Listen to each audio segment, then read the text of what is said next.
How to report missing items Uber Eats. Hey guys, welcome back to our channel. In this guide video, I'll be showing you the procedure on how can you report Uber Eats or report missing item Uber Eats. To report missing items on Uber Eats, you just need to follow these steps.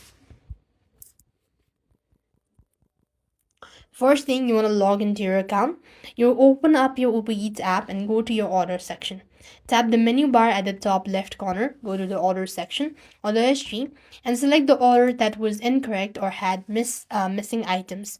So in my case, I have none. So basically, you need to go and look for it. Scroll down and tap Get Help or Help with an Order. And then you need to choose the option for wrong or missing items. Next, you just need to provide details about the missing or incorrect items in your order.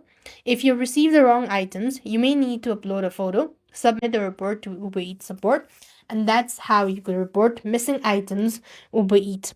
That's all. I hope the video was helpful. Make sure to like, share, and subscribe. Thank you for watching. See you in the next video.